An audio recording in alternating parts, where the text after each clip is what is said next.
Hey there, and welcome to CozySideAudio. Settle in with a soft-spoken story to help you relax, study, or drift into sleep.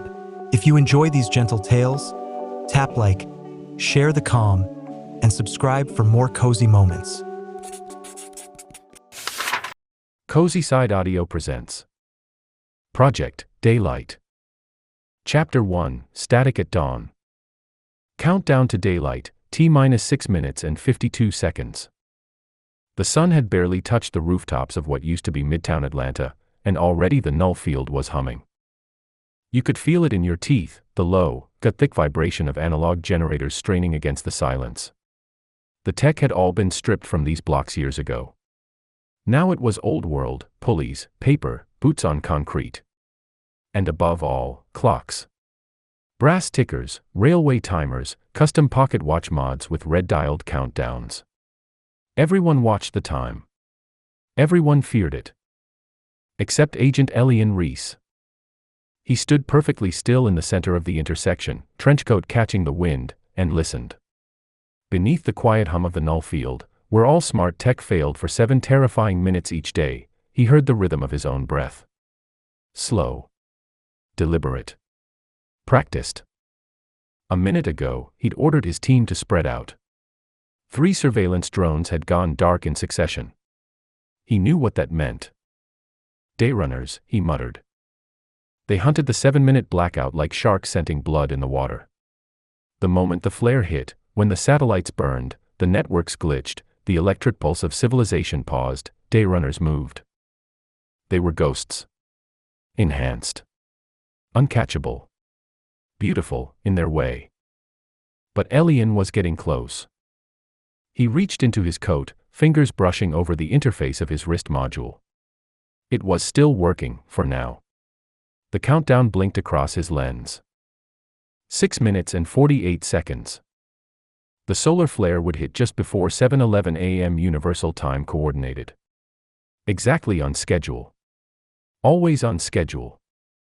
Until, someday, it wouldn't be. The van was waiting half a block away. Camouflaged under layers of peeling advertisements and nanodust, it looked abandoned, unless you knew what to look for. Elian knocked once. The side door hissed open. Inside, the team was restless. Ops Agent KG Tal, his second-in-command, was chewing gum like it owed him money.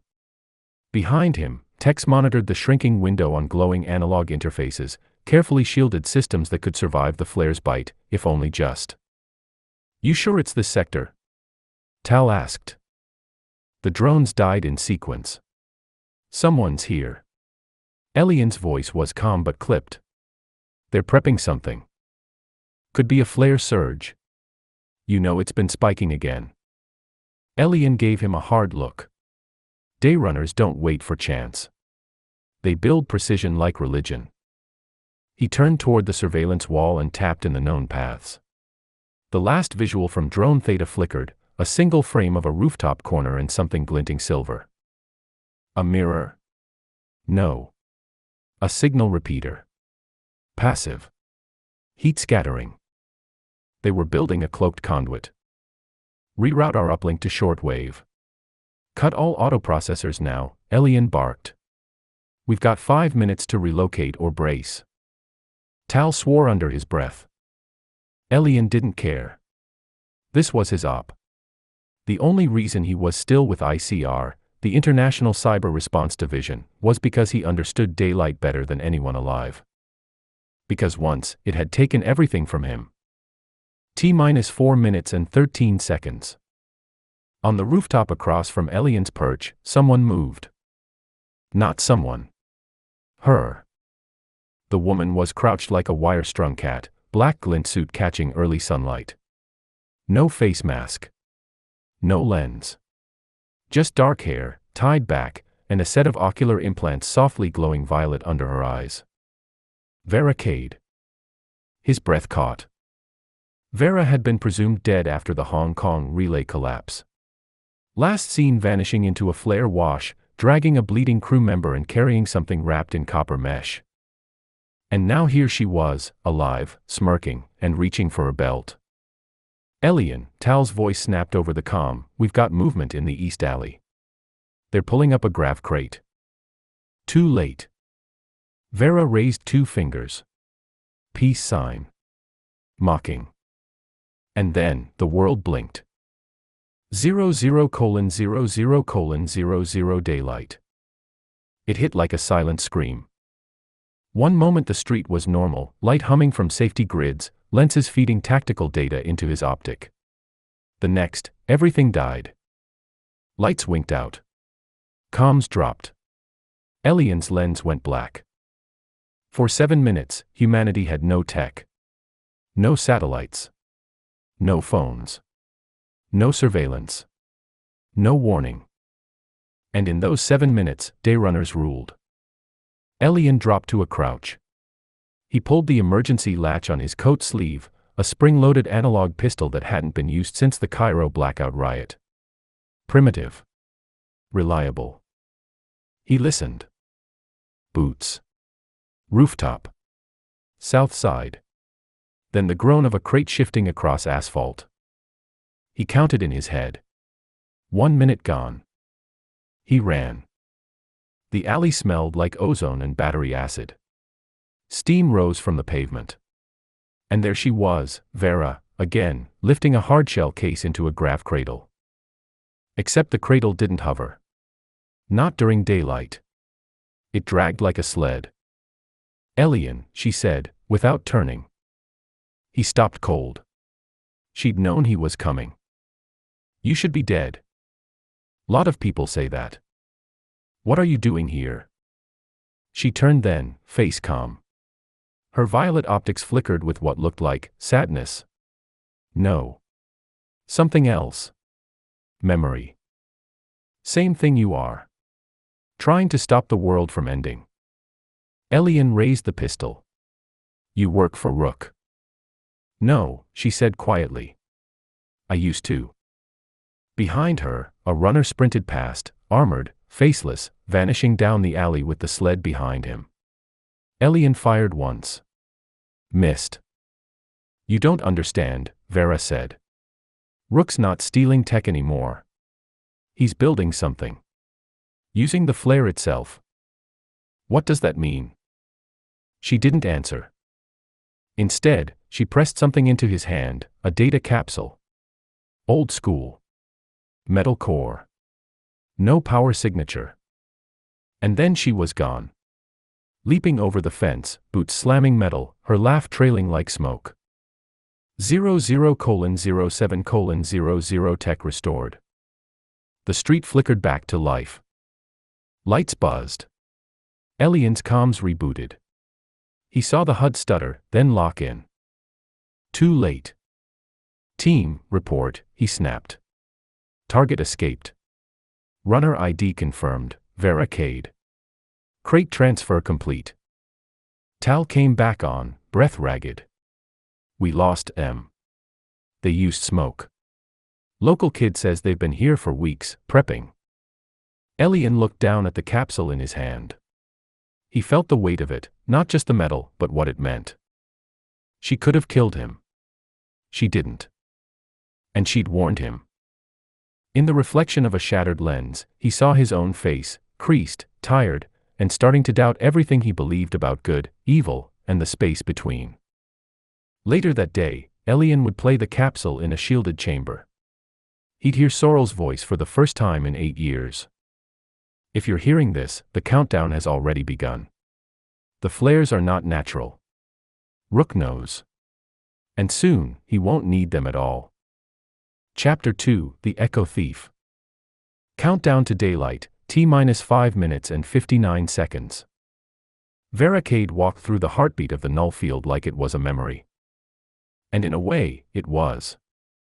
She passed under the rust-choked scaffold of a half-collapsed overpass, sidestepping broken glass and the glint of analog sensors wired into bike chains and baking pans, homemade motion nets. The city had adapted. Even beauty still clung to the bones here, street vendors winding copper into jewelry that buzzed faintly, kids tossing paper drones into the wind.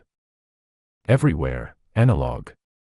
Scratchy radios, rotary comms, time marked in tooth and instinct. But Vera didn't need any of that. She'd already seen this exact walk. 10 seconds of it. From a different timeline. One where she hadn't looked over her shoulder. One where Elian Reese didn't follow her. He was now. She could feel him a block behind, moving like he'd been stitched into the concrete. Controlled. Patient. The way he hunted people was almost intimate. Good. She needed him close. 4 hours earlier, she'd used the echo. Her neural implant wasn't flashy. Not like Rook's stasis core or the mirror eyes of their data junkies. Hers was quieter, a sequence of gray matter anchors behind her hippocampus that let her relive any 10-second window, once, with perfect clarity. A second chance. An edge you only got to use sparingly. Too many echoes, and the real world started to slip. Too many already, Vera thought grimly. Still, she needed one now. She blinked hard. 00:00:00:00, echo initiated. She was back, exact same street, 2 hours earlier. A different world. Rain was falling. She'd been pacing beside a rusted bus shell, waiting for her contact. No Elian. No chase. Just time. She memorized the pattern of falling water, the sound of laughter from a far-off window, the rhythm of traffic at the border checkpoint. Then. Echo end. Reality reasserted. The rain was gone. Sky clear. But she had it. That second chance. Vera ducked into the ruins of an old coffee house and waited. 5 seconds later, Elian followed her in, gun drawn, eyes scanning fast. "You're losing your edge," she said without looking. He didn't flinch. "You've got one of Sorrel's cores." "Had. Gave it to you." "That was a copy." Vera smiled. "See. Not so by the book after all." He stepped closer. Gun still up. "You want to explain why Rook has a flare stabilizer?" "I want to explain why he's not the only one." Now she looked at him, really looked. He wore the stress well, pressed into his jawline, into the faint tremble of his dominant hand. He hadn't slept. He never did, before the flare. "Come on," she said. "I've got something to show you." Elian hesitated. Then lowered the gun. "Where?" "Underground." T-4 minutes and 3 seconds. The staircase to the nullfield's underlevel was half flooded, lit only by wax globes and a pulsing drumbeat from somewhere deep below. Vera led Elian through collapsing corridors covered in analog graffiti, symbolic math, half-spoken prayers, flare count poetry. "Welcome to the underclock," she said. It was a hidden heart of the null field. A place for modders, runners, and ex-Intel ghosts who couldn't handle the above-ground world anymore. There were no cameras. No sensors. Just eyes and ears and minds tuned to survive without machines. They passed a stall of mechanical timers shaped like birds. A boy with one cybernetic eye adjusted the gears while speaking in Morse to a girl who tapped responses into his wrist. Nearby, someone wound a phonograph backwards to play predictive news clippings from yesterday's future. "This isn't just some cult zone," Elian muttered. "You've been organizing." "Not me," Vera corrected. "The flare's been organizing us. Like pressure on a wound. Eventually, you stop resisting." They stopped at a sealed chamber. Inside, a chalkboard wall stretched from floor to ceiling, dense with calculations, sketches, flare pattern logs, phase intervals, energy plateaus. Elian moved closer, instinct kicking in. His father had once taught him how to track solar radiation patterns as a boy, before he'd burned alive in a transport during the flare surge in Nairobi. He blinked the thought away. "These patterns are too regular," he said quietly. "Too timed. Too manufactured." Vera pointed to a circle drawn near the bottom, labeled, Quantum Anchor/Daylight Seed. Rook didn't just learn to survive the flares. He found a way to trigger them. Elian felt his stomach twist. "You're saying the flares aren't natural?" "No," she said. They started natural. But something hijacked them. You saw the capsule. That was Sorrel's voice. She built the prototype anchor with Dark9 before they vanished. Dark9. A deep shield research lab in Greenland, funded by 12 nations, rumored to be experimenting with time locality and predictive collapse fields. Elian stepped back. If Rook has the tech to weaponize daylight, Vera finished for him, he could shut down the world. Permanently. T-1 minute and 12 seconds. Back on the surface, the city was bracing. You could always feel it, that dread crawling under the skin. Parents pulling kids into basements. Cyclists jumping off battery bikes. Clockmakers flipping closed signs. Elian and Vera stood in the middle of the street now, outside a makeshift church built entirely from machine parts. Bells made of old hard drives tolled once. You trust me now? She asked. No, Elian said. But I believe you. Close enough. They looked up. The sky was beginning to shimmer. Heat ripple. That telltale hum like the universe holding its breath. 00:00:00 daylight. A hush. A sharp, electrical snap, and silence. The flare rolled in like a ghost tide. Lights blinked out. Cars stuttered to stillness. Comms failed. Satellites lost alignment. Cities froze. Except here. Here in the null field, people knew what to do. Analog clocks ticked on. People moved with precision. And far above the skyline, Vera pointed to something moving, a glider. Hand-built. Sailed on thermals only. Carrying a crate beneath it with a triple anchor array aimed at the ground. Elian's voice was hoarse. He's testing a seed. Vera nodded. If it lands, it'll bloom. Not just a blackout. A collapse. Permanent daylight. Where will it hit? She looked at him. Anywhere. That's the problem. He's scattering them. 00:07:00 tech restored. Elian's lens rebooted. Systems realigned. But the sky was still flickering. Wrong. Unstable. The countdown had restarted. But this time, it didn't feel like a reset.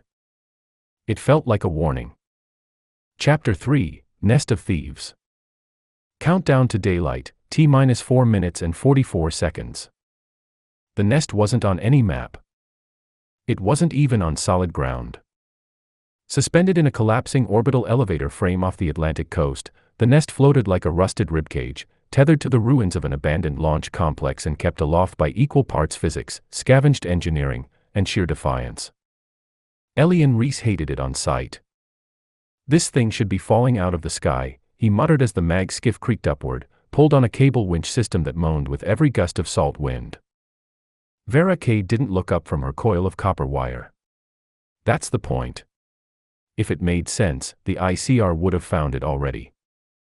They passed through a thick bank of fog. For a moment, the world disappeared, and then, with a lurch, the nest emerged. A latticework of girders, shipping containers, solar sails, and reinforced walkways. Old antennae bent like broken fingers. Tarps flapped. Dozens of analog floodlights blinked to life in welcome. Somewhere above, wind turbines spun like quiet threats. The nest was alive. And it knew Vera Cade. They docked on a landing strut marked with painted glyphs, time loops, flare patterns, the symbol for return. As soon as Elian stepped off, he felt it, the absence. No tech. His wrist module cut out. His optic lens failed. Even the air felt different here. Like walking into a giant Faraday cage that had become sentient and started dreaming. Vera motioned him forward. You'll be safe here. Unless you piss someone off. Charming. They passed sentries with analog rifles and full face masks. One nodded at Vera. The other just watched Elian like he was already a problem. You said you had a crew, he said. I said I had family. She led him into the central chamber of the nest, an open space built from 3 retrofitted cargo containers, lit with filament bulbs and paper maps. A giant countdown clock ticked at the far end. Red digits. T-4 minutes and 21 seconds. And around the room, 5 people. Dayrunners. Each one enhanced. Each one dangerous. The crew. Reef, former architect turned breaker. Neural architecture lets him read the physics of any space. Can detect structural weaknesses, pressure shifts, and design flaws in seconds. Currently leaning against a wall, sketching floor plans from memory. Blink, short, tightly wound, ex-courier. Brainstem implant gives her microsecond reflex boosts during daylight.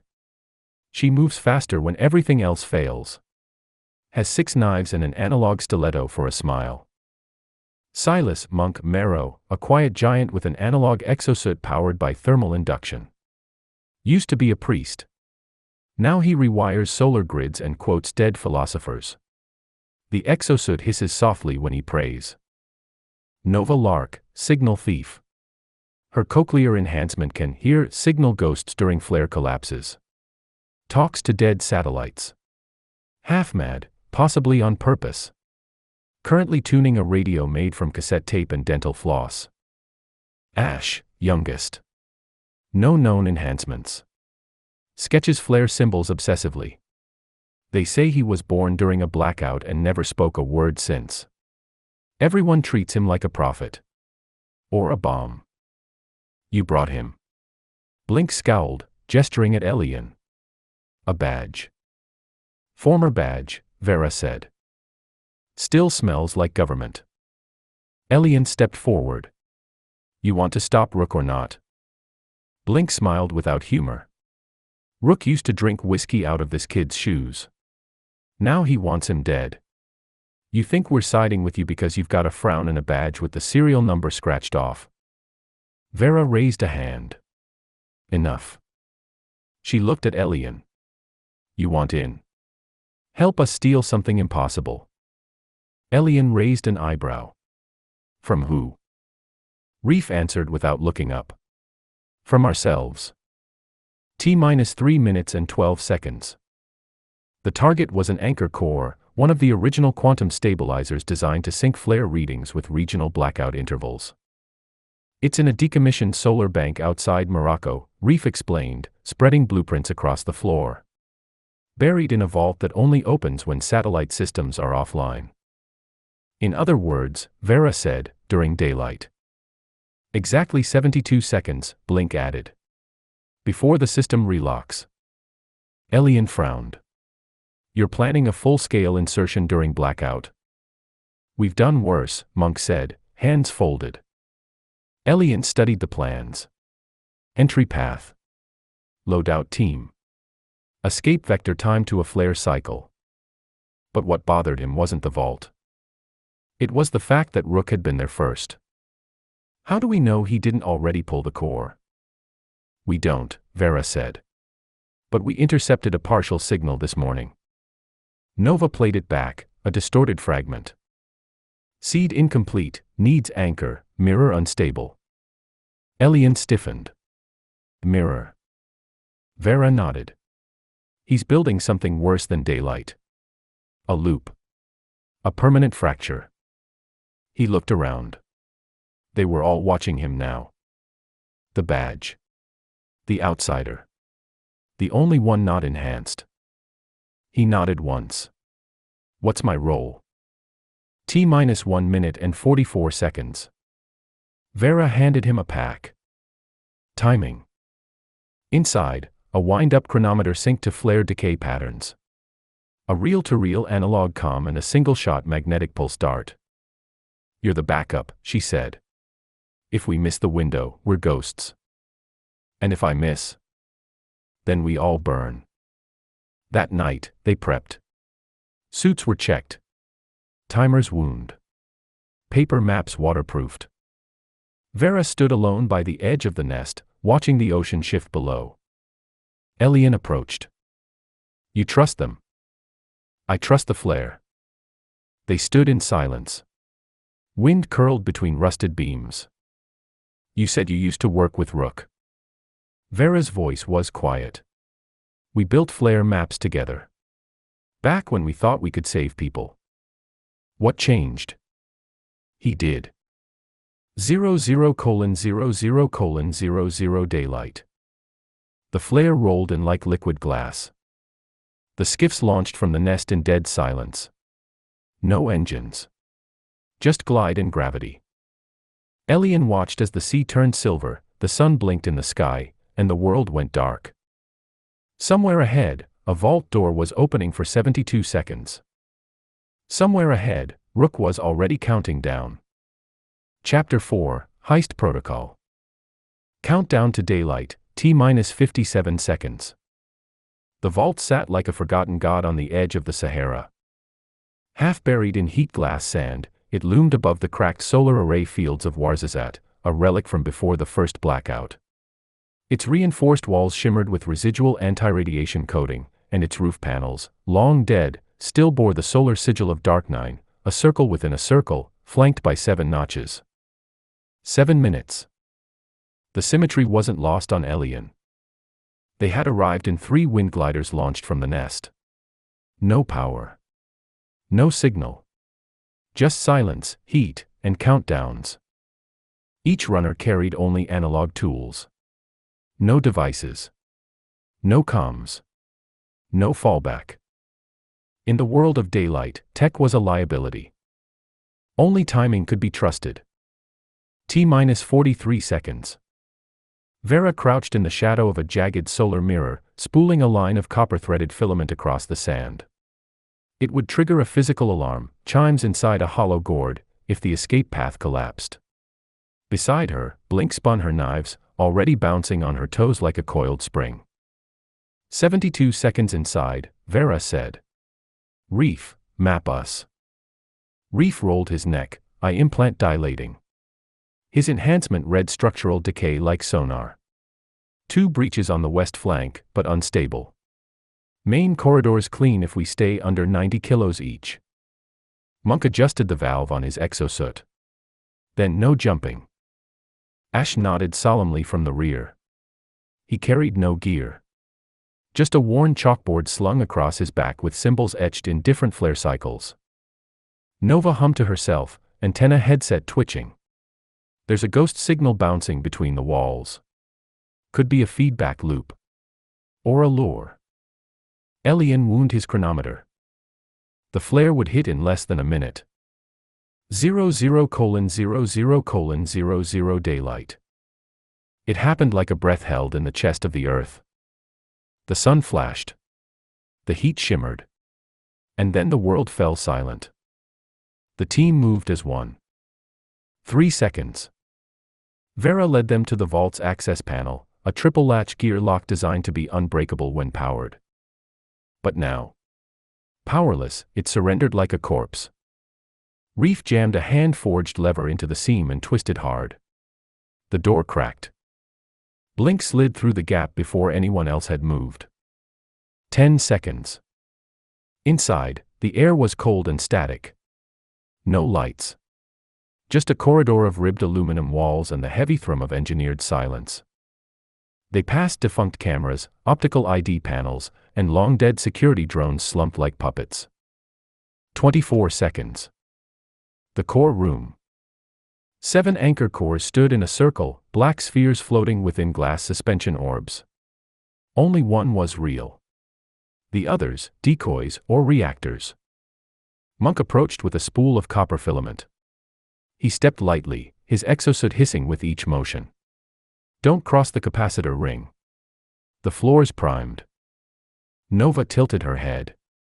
The ghost is screaming now. Which one's real? Elian asked. Reef pointed. 3rd from the left. The others are dead shells. 41 seconds. Vera sprinted to the core. Pulled a magnet wrench. Hands steady. Blink appeared beside her. Reactor surges climbing. We've got maybe 30 seconds. No, said Nova. We have 17. Everyone turned to her. What? Rook left a message, she whispered. In the signal noise. He's watching us. He set the decoys to blow at the halfway mark. Elian's heart pounded. Then we abort. No, Vera said. We take the core. She yanked it free. 47 seconds. The room began to vibrate. Decoys started humming. Elian threw the override switch on his dart, aimed at the failsafe panel across the chamber. He fired. The dart hissed through the air and cracked the panel open. The surge slowed, buying them 10 seconds. 54 seconds. They ran. Vera led with the core cradled in a wrap of rubber and silk. Blink darted ahead, clearing the tunnel. Monk hoisted Ash over the breach where the floor had collapsed. Reef tossed a timed charge into the vault to collapse the entrance. They burst out into the blinding sun. 1 minute and 1 second. The world snapped back. Light roared in. The flare ended. Tech restored. Systems blinked online. Drones resumed overhead. And far away, Elian's lens came back to life with a ping. Message waiting. He tapped in. It was from an unknown node, encrypted and scrubbed clean. The message. Well done, Vera. But too late, the first mirror has already fractured. R. Elian looked at the core in Vera's arms. She stared back. It's not a weapon. Then what is it? A key. Later, aboard the nest, the team reassembled in silence. The core sat in a cradle of copper insulation, slowly rotating. Nova leaned in. It's resonating. With what? Blink asked. Another one, Nova whispered. Somewhere under the ocean. It's calling to it. Elian stepped back. Then we're not just chasing Rook. Vera nodded. We're chasing a network. Chapter 5, Code of Silence. Some truths can only be read between the lines. The chalkboard never erased cleanly. Ash had learned that long ago. No matter how carefully he wiped, the echo of each mark lingered, ghosts of past codes, etched into the slate like scars.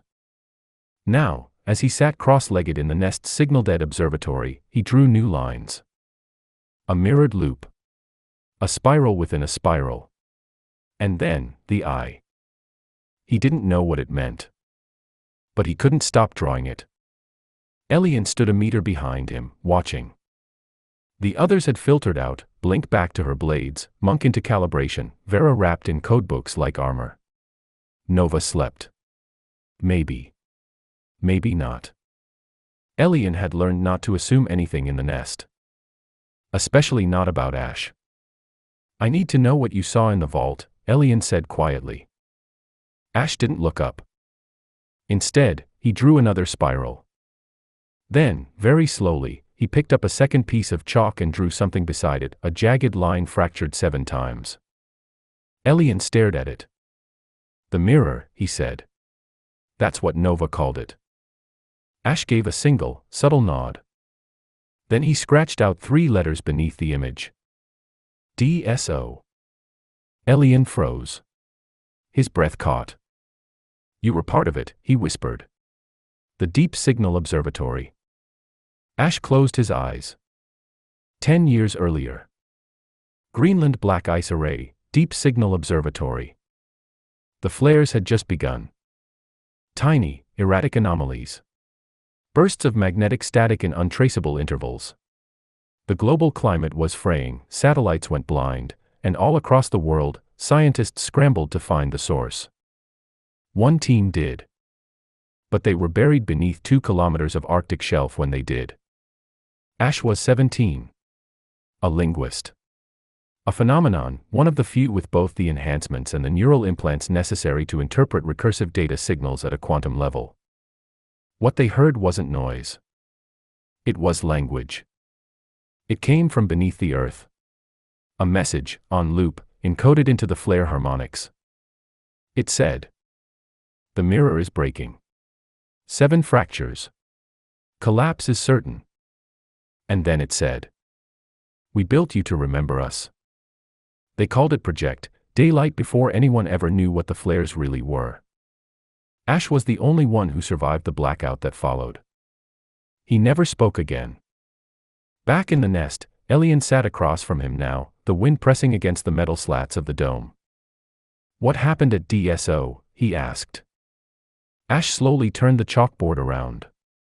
The entire surface was now filled, not with symbols, but with a map. A mirrored network stretching across the globe. Underwater. Underground.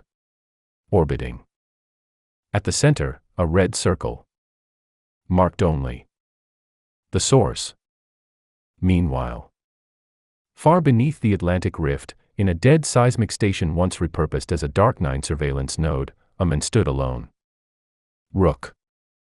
He wore no enhancement tech, only a plain exorig, and a surgical scar down his neck that pulsed faintly with light.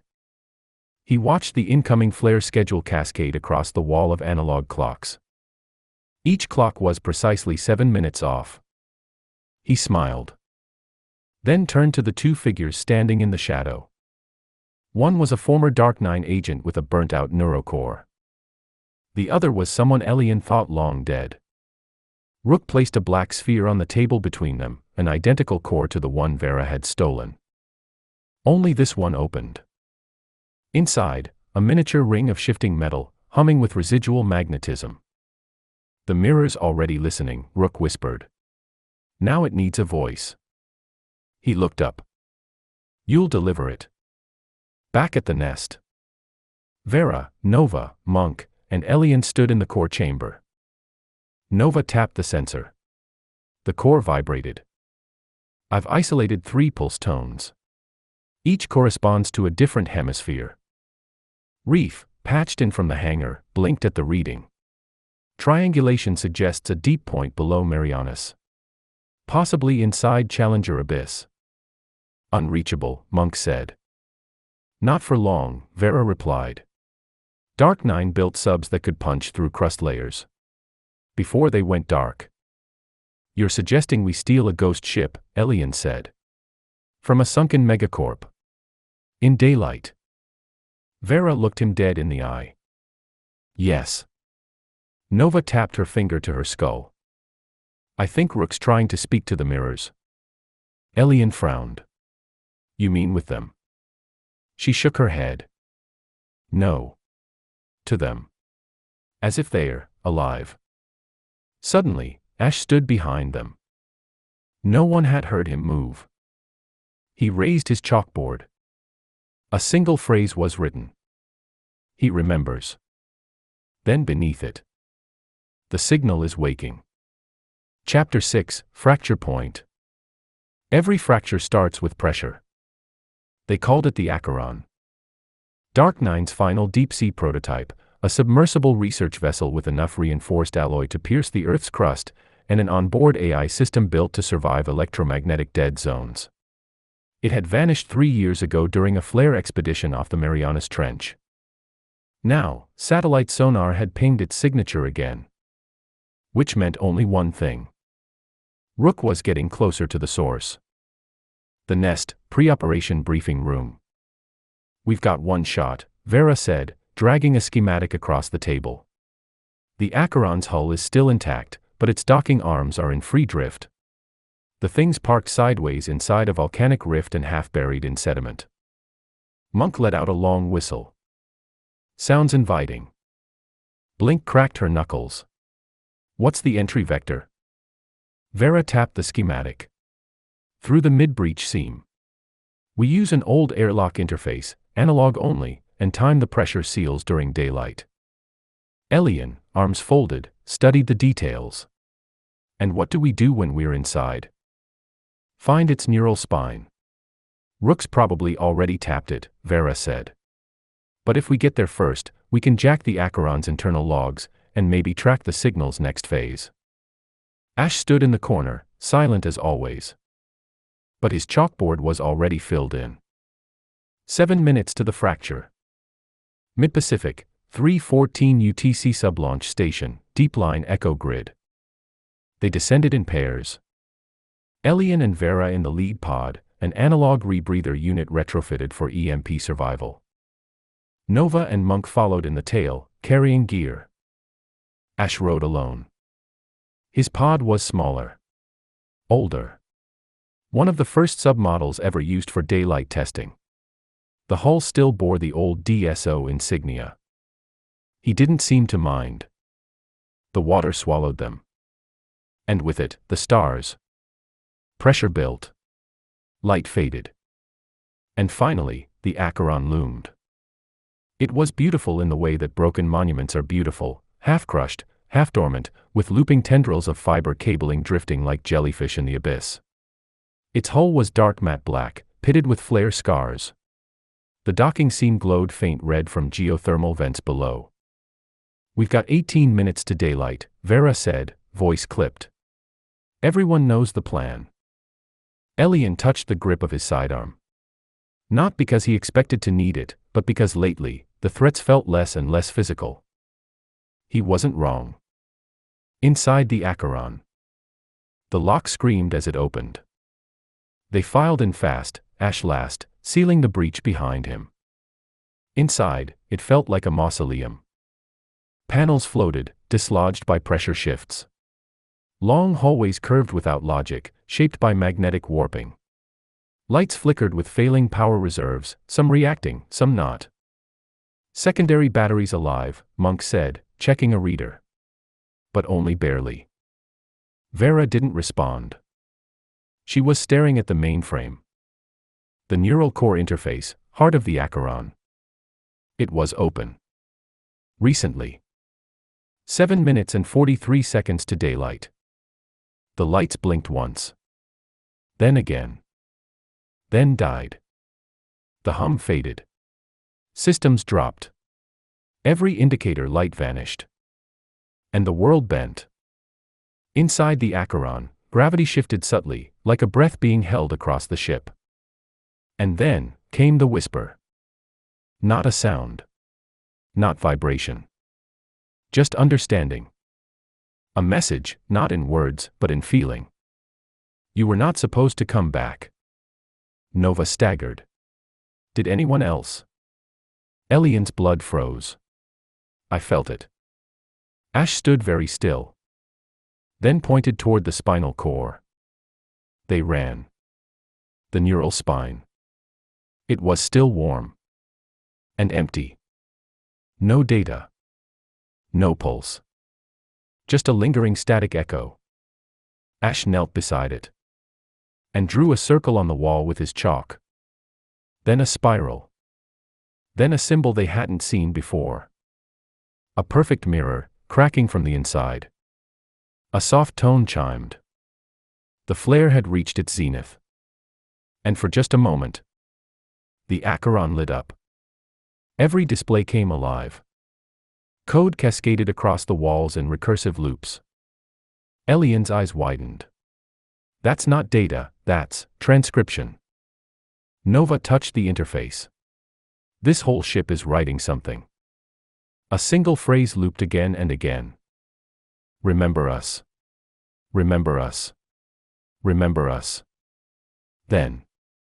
We are still here. Then. The seventh fracture begins. And then. Daylight ended. The power roared back. The light snapped into normalcy. And the code vanished. Vera was gone. They searched every corridor. Every hatch. Nothing. The only trace was a smeared handprint on the spinal interface. Ash stared at it. Then pointed to a small port at the base of the panel. A slot for an uplink. Recent. Used. Nova stared. She jacked into it.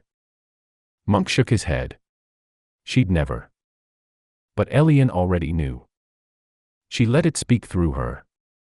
Hours later, back in the nest. Rain tapped on the dome-like code. Ash stood beside Elian, holding a new chalkboard. This one had only 2 words. She's listening. Elian turned to him. You mean Rook? Ash stared for a long moment. then slowly shook his head. And wrote 3 more words. Not just Rook. Chapter 7, Nova Protocol. Some people run from the light. Others break toward it. Nova hated mirrors. They lied too easily. Especially the one above the nest's surgical console, the one bolted in place like it had a right to judge. She stared into it now, scalp still raw from the diagnostic leads, while a surgical bot retracted its steel pincers from her neck ports. Operation integrity, 92%, the Nest AI intoned. Oral calibration nominal. Neural desync within acceptable latency window. Nova didn't blink. Run the footage again. The mirror flickered, becoming a projection. A replay of her last few seconds aboard the Acheron, flickering lights, code streaming across the spinal core, Vera's silhouette vanishing as the daylight blackout ended. And then the words. We are still here. Nova stared hard. Paused it. Rewound by 3 frames. There, she whispered. Enhance. A ripple in the reflection. The split-second glitch of something behind Vera before she disappeared. A shape. No, a face. Nova stood up. Her augment responded instantly, optic gear tightening, spine stabilizers flaring into alignment. And behind her, Ash scratched something quietly into the chalkboard wall. She stepped forward, not back. 6 hours earlier, Skyport Atlas, International Elevation Terminal. Elian leaned on the edge of the drop bay, watching distant lights flicker below. The Atlas was a monster, an orbital tether strung by carbon weave and corporate hubris, jutting from the Earth's crust to the stratosphere like a cathedral of industry. 28 decks, 9 different ownership rings, and its own military-grade blackout protocols. Dayrunners usually avoided it. But not tonight. Why here? Elian asked. Ash handed him a photo, slipped from a decrypted Acheron data shard Nova had extracted post-mission. It was blurry. Gray-filtered. But the name was clear. Nova, 6 Protocol, stored Deck 17, Lockpoint V. Monk whistled. Someone kept your file. Nova took the photo, expression unreadable. I burned every copy. Operation, Obsidian Echo Mission Countdown, T-11 hours to daylight. Monk briefed them fast, decked in full analog armor and chewing the edge of a data wafer like gum. Terminals running a pulse-buffered grid. We'll need to jack power from their uplink port manually, hit the locks during the 7-minute flare. Security? Elian asked. Trip drones. Sound-only models. They roam Deck 16 through 18 in 20-second loops.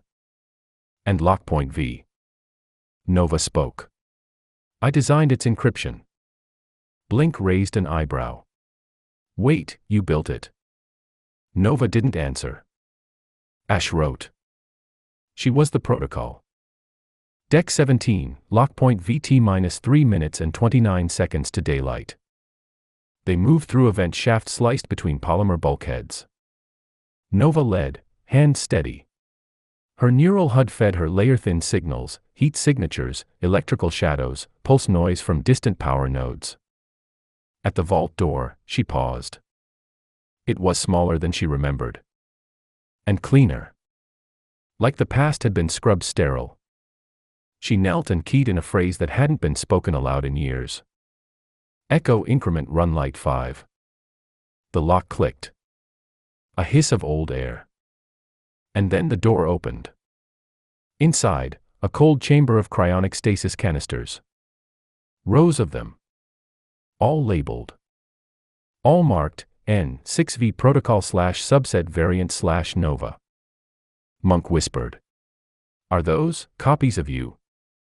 No, Nova said. They're possibilities. One chamber had already been breached. Its canister, empty.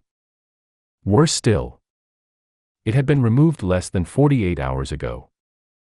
Nova's stomach dropped. Elian stepped beside her, scanning the room. They stored variants of you, why? To run simulations, Nova said. To test how I would respond. They were building the perfect Dayrunner. Not just enhanced, but fractured. Rewritten. Layered. And someone stole one of the layers, Elian said. Ash tapped Nova's wrist and handed her a note he had scribbled without her seeing. She read it and froze. You were never the first. You were the only one who escaped. Daylight hit, 00:00:00 Atlas Tower, system core pulse failure. The vault glitched. Lights dimmed. A low pulse shook the deck as the flare ruptured the grid above. Emergency shielding dropped, trapping them inside a lightless echo of the chamber. And then, a voice. Not mechanical. Not human.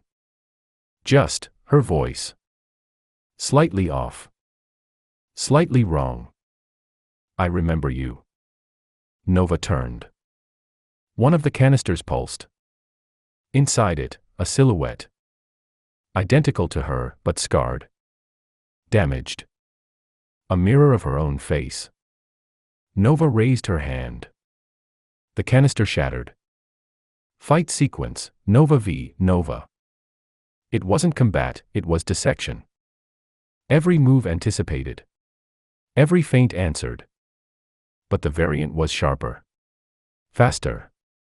She had burned memories. Nova recognized her own thoughts coming before she could act on them. Who are you? Nova asked, breath ragged. I'm who you would have become, if you hadn't run. The variant lunged, blade drawn from a hidden forearm sheath. Nova countered with a neural surge, flooding the chamber's light sensors, triggering a feedback blast. The variant fell. But not dead. She smiled. You're late. Then vanished, implanted with a self-nullifier that turned her body to ash and dust in seconds. Only one thing remained. A black coin. With Rook's sigil on it. Aftermath, Nest, 2:39 Universal Time Coordinated. Nova sat on the edge of the Nest's rain-streaked helipad. Alone. Ash approached and sat beside her. He didn't speak. Didn't need to. Nova held up the coin. I know what I am now. Ash wrote. Then you know what comes next. Nova closed her hand around the coin. Rook is using the daylight blackouts to rewrite people, rebuild them using whatever lives inside the signal. Ash nodded. Then handed her a note. Nova unfolded it slowly. You weren't built to survive the end. You were built to break it. Chapter 8, The Edge of Light. The closer you stand to the truth, the longer your shadow grows. Nest Central, 3 o'clock Universal Time Coordinated. Nova stood with her back to the storm glass, lightning scraping down the sky beyond the Nest's penthouse layer. Rain ticked like shrapnel against the windows, but she barely noticed. Across the room, Elian watched her silently, arms crossed. Say it, she said. He didn't blink. You should have told me. You wouldn't have trusted me. I don't trust you now. Nova turned. Then nothing's changed. Ash, scribbling in the corner on his ever-present notepad, underlined something 3 times before quietly tearing it out and dropping it on the table between them. Trust isn't given. It's stolen. No one spoke for a long time. Timeline sync, T-14 hours to next daylight event codename, Echo Vector. Monk laid the new intel across the war table, images from the recovered coin Nova had taken off her variant. Embedded within the molecular carbon, a micromap and a phrase. Echo signal origin, deep array 6/sector, Altamira fault line. Elian squinted. That's a dead zone. Geosynchronous. No uplink cables. No power feeds. It shouldn't even exist. Monk tossed him a tablet. It didn't. Until 4 weeks ago. Altamira was a seismic fracture zone in South America, abandoned after the last tectonic implosion. Now, it pulsed with energy readings, a steady resonance every 24 hours, syncing perfectly with the solar flares. Nova looked over Monk's shoulder. That's the flare's heartbeat, she said. Blink's fingers danced nervously over his bracelet counter. You think it's not natural? Nova nodded. It's not. Someone's making daylight. Aliens past, flashback, Geneva Incident Archive /redacted. He never told anyone what he saw. The orphanage, leveled by a flare when he was 12. Not a firestorm, but a silence that swallowed tech, air, sound. Everything digital inside the building collapsed. Only one thing remained powered. A hologram dot of a symbol dot a rook. Now, he saw it again, in the Altamira files. Same etching. Same pulse signature. He hadn't joined the directive to stop Dayrunners. He joined to find that. And now Nova knew. Field deployment, Altamira Rift T-2 hours 12 minutes and 47 seconds to daylight. Ash, Nova, Alien, Blink, and Monk dropped into the fractured jungle by tether glider, smoke rising from the deep scar of the fault. The deep array was housed in a metallic skeleton of platforms and drilled pylons, dozens of decks deep. There were no lights. No guards. Just a single phrase stenciled onto the entry gate. Null is not empty. Blink whistled. That's not ominous. They moved downward, handholds gritting in silence. Then they found the signal room. And the first body. Or what was left of it. Not blood. Not flesh. Just static, burned into the walls like a human silhouette reverse-engineered by light. Nova reached forward. The moment she touched the console, everything changed. Mental uplink, unknown domain/host, signal spire. Nova's mind fractured, ripped into wireframe data and rewoven into a crystalline field. She wasn't in the jungle anymore. She stood in a chamber of glass and memory. Her childhood bedroom. A projection of it, perfect and haunting. On the desk, a notebook. She opened it. A single line repeated over and over. If light is the weapon, memory is the ammunition. And then a whisper. Welcome home, Nova. She turned. It was herself again. But not the variant. Older. Wiser. Aged by time she hadn't lived yet. You think this ends with the flare? The flare is just the first firewall. The daylight protocol is about control, erasing history and replacing it with curated memory. You're the override key. Nova reeled back. You're not real. I'm the part of you that remembered everything you were designed to forget. The signal collapsed. And Nova woke up screaming. Back in reality, Nest Medical Base /547 Universal Time Coordinated. Elian stood over her as Nova's body rebooted, microcurrents resyncing along her spine. She gasped. They're building something inside the blackout. He narrowed his eyes. What? A city. A mind. A kind of quantum reflection network. Everyone affected by daylight is being rewritten inside it. Their memories get remixed. Overwritten. And I think that's how Rook is recruiting. Through memories. Through identity. If you don't remember who you are, you'll believe anyone who tells you. Ash entered and handed Nova a slip of black carbon paper. A list of names. Including one Elian recognized.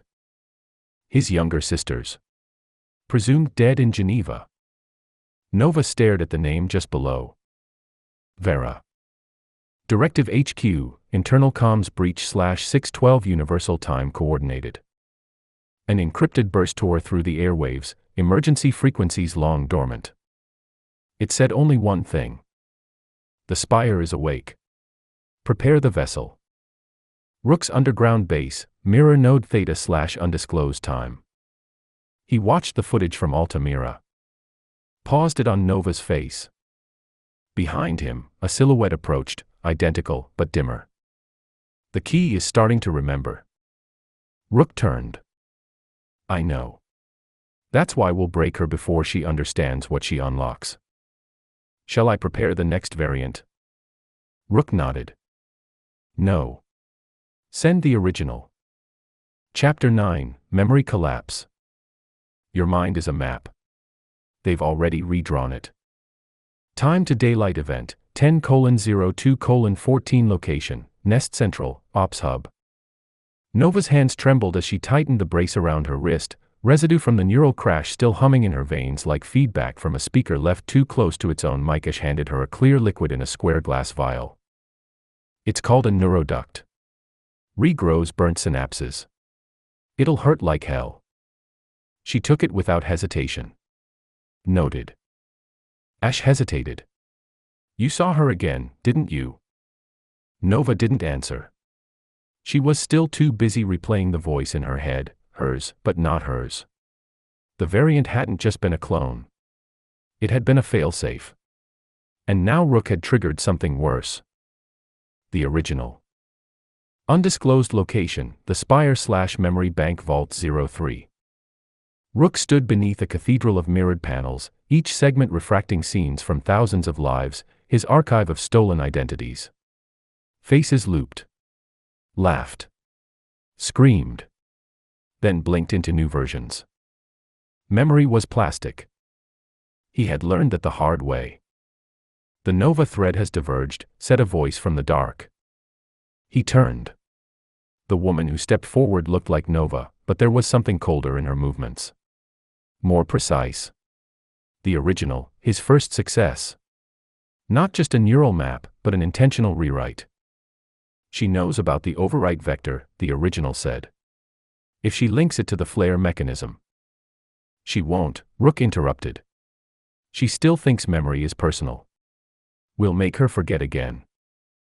Nest briefing room, 7:14 Universal Time coordinated. Elian traced a red circle on the digital map. Altamira wasn't just a flare amplifier, it was a collector. Rook's building an identity farm inside daylight. Monk frowned. You mean he's feeding data to, what, an AI? Nova shook her head. Worse. He's feeding it to people. Think of daylight as a rehearsal, a 7-minute blackout where reality is briefly untethered. In that window, your memory can be overwritten. Personality traits. Fears. Loyalties. Blink raised a hand. So we're talking, full-on personality puppetry. Nova answered quietly. They're not puppets. They think they're real. And if Rook's using memory to turn them, he's creating an army that believes they were always loyal to him. Ash exhaled. He's not erasing the past. He's rewriting the future. Target, Memory Relay Alpha/Mission Codename, Ghost Stitch Daylight Countdown, 6 hours 48 minutes and 11 seconds. The Dayrunners launched a coordinated strike on one of Rook's relay stations, an abandoned server bank buried under the Icelandic permafrost. It was the kind of place that used to house crypto mining rigs. Now it echoed with whispers of broken mines. They found bodies. Some were alive. Most were not. Elian stepped over a woman rocking in the corner, murmuring to herself. I was born in the dark. The stars sang to me. Then they stopped. Ash scanned her cortex with a portable neuroimager. She's been looped. Stuck in a memory implant that resets every 90 seconds. Nova leaned closer. Can you pull her out? Ash nodded slowly. Maybe. But I'll need to break the loop manually. Nova sat next to the woman, placed a hand gently on her shoulder. You're not alone, she whispered. And then everything went white. Shared neural space, emergency memory sync initiated. Nova found herself inside a landscape made of fractured glass and flickering video, each shard a moment from the woman's life. But Rook was there too. A version of him, anyway. His voice came from behind every memory. See how easy it is to become someone else. Nova focused on one shard. It showed a small girl at a birthday party, beaming with joy. She reached for it. Rook's voice grew urgent. You touch that, she'll remember everything. Even the pain. Nova didn't hesitate. She plunged her hand into the glass. Reality, Relay Alpha. The woman screamed, once. Then sobbed. then went silent. Her eyes cleared. She looked at Nova with recognition. "My name is Tessa," she said, breathlessly. "And I remember." Nova stood, shaking. Ash supported her. "She was the test run," Nova said. "Rook's first success. He's scaling it now. Hundreds. Thousands. Once the spire's complete." Elian's jaw tightened. "We have to destroy it." Meanwhile, Rook's base. He watched the entire feed. She broke the loop. The original stood behind him. She's accelerating. If she keeps syncing memories, then she'll wake up all of them. Rook's eyes narrowed. Then we'll take away the one thing she can't replace.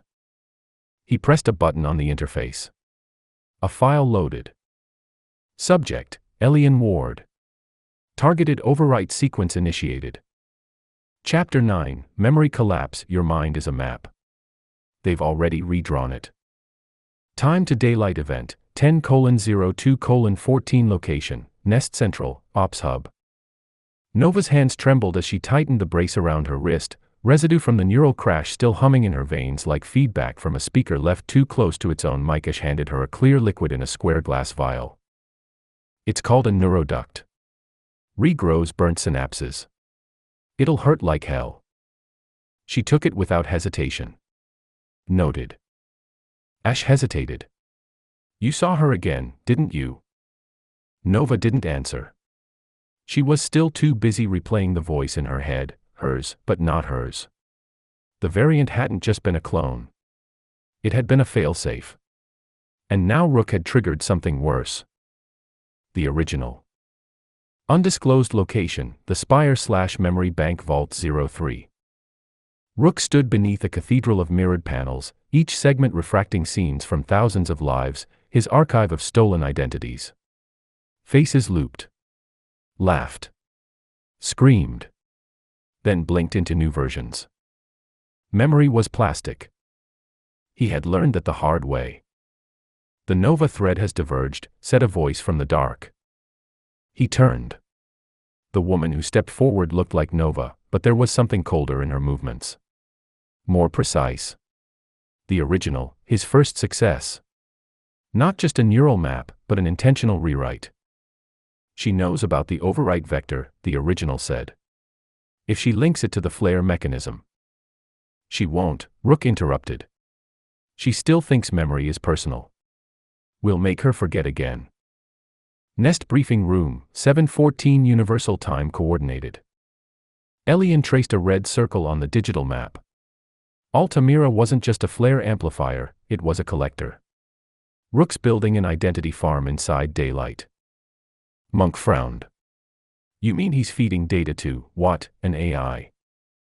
Nova shook her head. "Worse. He's feeding it to people. Think of daylight as a rehearsal, a 7-minute blackout where reality is briefly untethered. In that window, your memory can be overwritten. Personality traits. Fears. Loyalties." Blink raised a hand.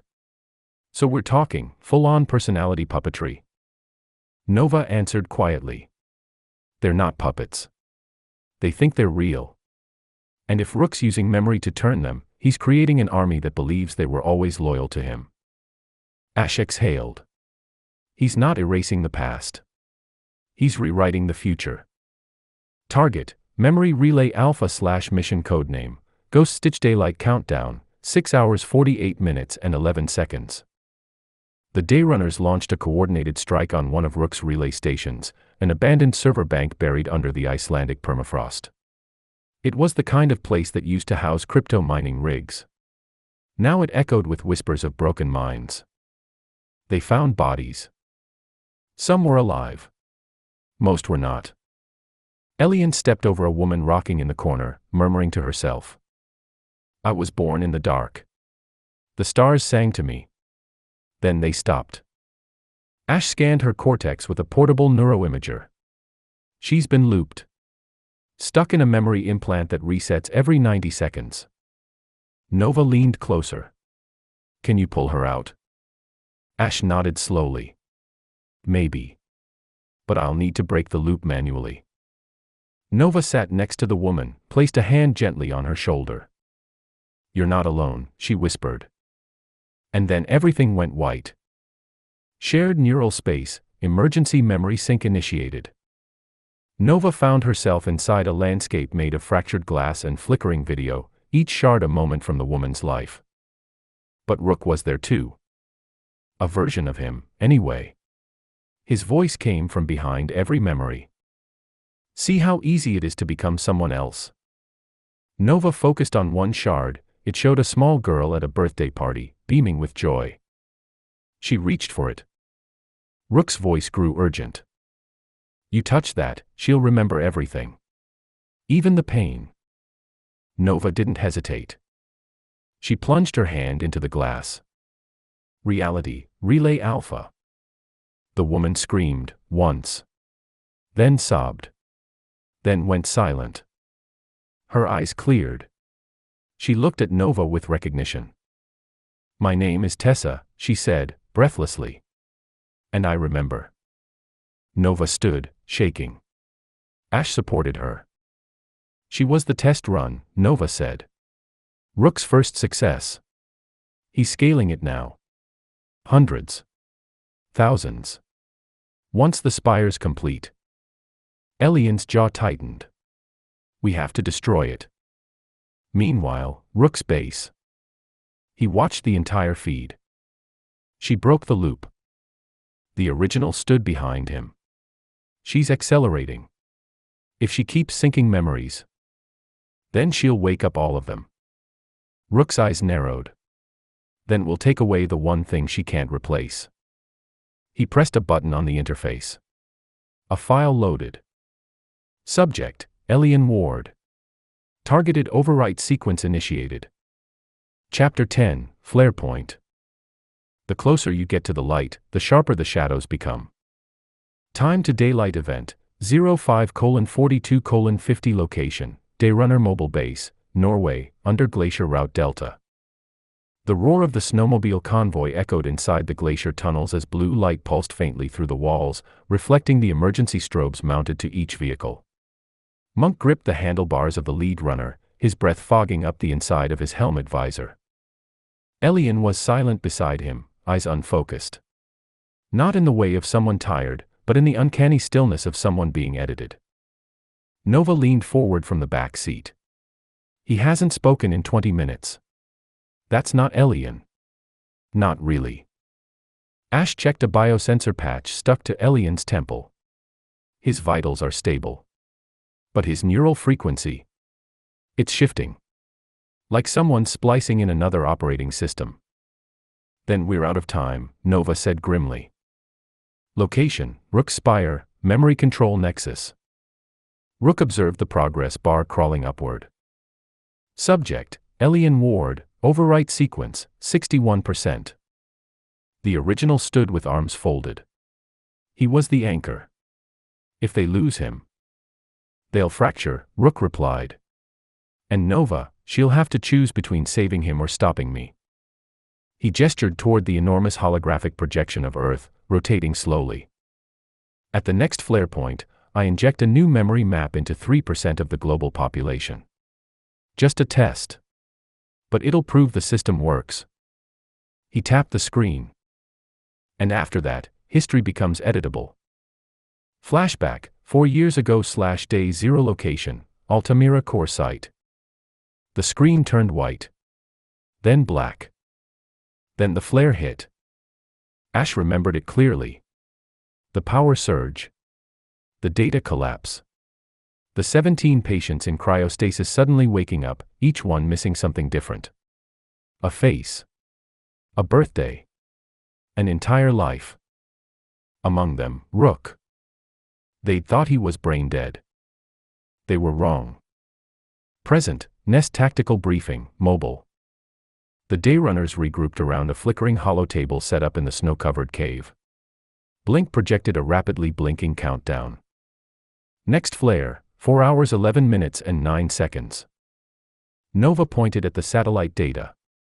There's a surge path, Every flare cascades across the atmosphere the same way, like a fingerprint. We can predict exactly where it will peak. Monk raised an eyebrow. You're suggesting we ride the flare? Ash nodded. We use it. The spire's core is quantum hardened, except during the 7-minute window. When the flare hits peak, its shields drop. That's our insertion point. Blink grinned. You're planning a heist inside a solar storm. Nova smirked. Exactly.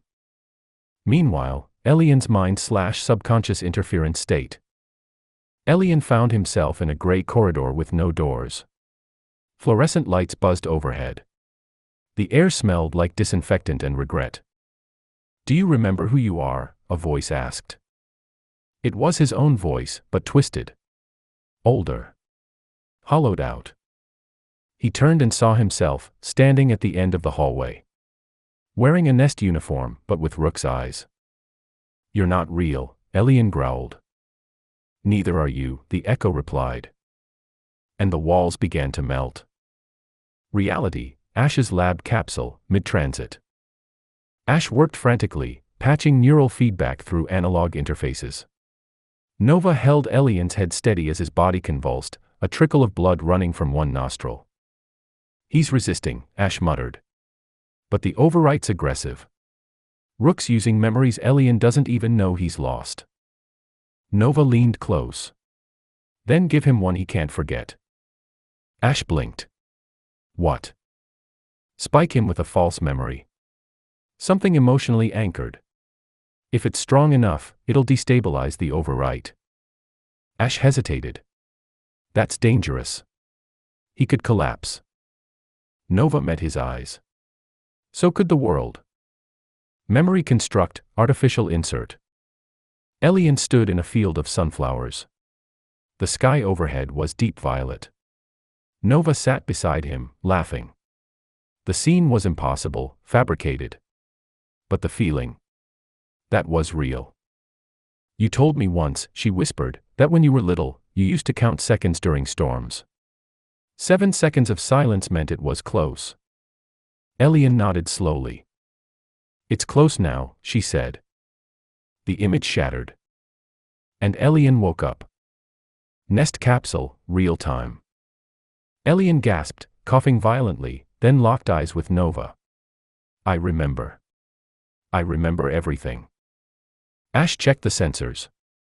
Overwrite sequence, disrupted. Dropped to 12%. Nova exhaled. Then we have a chance. Time to flare point, 02:56:18 mission codename, Sundadger. The plan was insane. Blink would breach the spire's northern antenna array during the flare's 5-minute midpoint. Monk and Ash would rewire the flux core to destabilize Rook's memory servers. Nova and Elian. They would go straight to the heart. And kill Rook. Don't miss your window, Ash said. We never do, Nova replied. They launched into the snowstorm like ghosts riding lightning. Spire interior, 3:17 Universal Time coordinated. The flare hit. And for 7 minutes, the world blinked off. Inside the spire, alarms died. Rook stared at the blackened screens. They're inside. The original stepped forward. Then we activate the final defense. He opened a vault door. Inside was a single chair. And a girl. Eyes closed. Breathing shallow. Nova's sister, he said. She won't leave without her. Chapter 11, The Fracture Protocol. You can't kill a ghost. But you can bury it in the wrong name. Time to daylight event, 05:49:13 location, the Spire, sublevel Theta. The Spire was no longer a blueprint. It had grown into a living system, every floor a whisper, every data cable a nervous twitch. The relay cores pulsed like artificial hearts, beating in time with Rook's twisted countdown. Inside sublevel Theta, Elian Ward stood in front of a mirror, but the reflection did not move with him. You're not real, he whispered. The reflection smiled. 72 hours earlier, memory seed initiation. The moment the overwrite sequence hit, Elian was in the middle of a diagnostics report. It started small, a smell he couldn't place. Then a name on his lips he didn't remember saying. Then he forgot the word for map. Ash had tackled him before he collapsed, injecting a firestorm of counter-nanites directly into his spinal thread. "Stay with me," she said, voice trembling. Nova watched in horror as his eyes flickered between identities, accent shifts, tics, even posture. "Rook's inside," she murmured. "And he's not just editing Elian. He's testing us." Present, Nest Containment Wing. Elian now lay inside a memory dampener pod, a dozen biometric restraints strapped across his chest and limbs.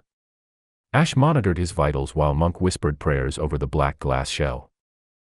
"He's losing decades by the hour," she said. "Rook's using a fractal overwrite pattern. Every time we block one route, 3 more open." Nova ran her fingers along the pod's surface. "We need to get ahead of it. Show him something that breaks Rook's hold." "You mean trigger his memory?" She nodded. "Something deeper than the implant. Something Rook can't fabricate." Ash looked at her. "What do you have in mind?" "His daughter." Location: Nova's personal archive/Dayrunner's memory vault. The footage was grainy. Just a child running across a windswept field. A voice off camera called her name, Lyra. Elian's voice. Nova isolated the audio, then burned it into a neuroseed. "If this doesn't work," she told Ash, "don't let him wake up at all. Rook's already inside the walls." Meanwhile, Rook's command deck. Phase 3 is active, the original reported. Nest security has been looped. All outgoing telemetry is now under our narrative control. "Deploy the ghost shells," Rook said. "I want Nest to fight itself." The original tilted her head. "And Nova?" Rook smiled. "She's about to lose her last ally." Daylight countdown, 03:13:09 memory reinsertion procedure, begin. Ash uploaded the seed. A white pulse snapped through the pod, and Elian's body convulsed. Inside the neural construct, he stood in a flat field under an iron sky. "Lyra," he called. A small girl appeared, translucent at first, then solidifying. "Daddy, you forgot me," she said. No, I didn't." "You did. Because he told you to." Rook appeared behind her, a phantom of red static. "You were so easy to overwrite, Elian. All that guilt. All that shame. You never wanted to remember." Elian grabbed his daughter's hand. "I do now." And the memory exploded outward, thousands of images slamming back into his neural core. Reality, containment pod. Alarms screamed. Ash stepped back. He's either going to reboot or flatline. Nova gritted her teeth. "Come on, Ward." Then, stillness. Then breath. Elian opened his eyes. "Get me a gun." Later, Nest War Room. Nova stood before a hollow map of the spire. "We know now, the spire isn't just a data tower, it's distributed consciousness. It broadcasts identity patterns during daylight. When the flare hits, it replaces you in yourself." Monk frowned. "And if we shut it down?" Nova turned. "Every overwritten person dies." A long silence. "Unless," Elian said, stepping forward, "we fracture the protocol." Ash blinked. "Meaning?" "We hijack the signal. Feed a decoy loop back through the same system. Trick the spire into overwriting its own overwrite." Nova raised an eyebrow. "Can we do that?" "No," Elian said, voice hard. "But I know someone who can." Chapter 12, Breakpoint. Sometimes, the only way to rebuild is to let it all burn first. Time to daylight event, 02:11:37 location, Mobile Strike Convoy, Northern Exclusion Belt. Ash tightened the last bolt on the frequency jammer, sweat pouring off his forehead despite the Arctic wind cutting through the cracked transport. Nova crouched beside him, her eyes scanning the horizon where aurora-like distortions shimmered through the clouds, daylight's pre-echo starting early. "They're accelerating the pulses," she said. "That means the spire's online." Elian leaned over the console, checking readings. "If the timing holds, we've got 2 more flares before Rook completes the overwrite on his network. After that, everyone becomes who he says they are," Monk finished grimly. The silence that followed said what no one wanted to admit: if they failed now, the world would forget it had ever been free. Spire interior, neural convergence core. Rook moved with the calm of a man already victorious.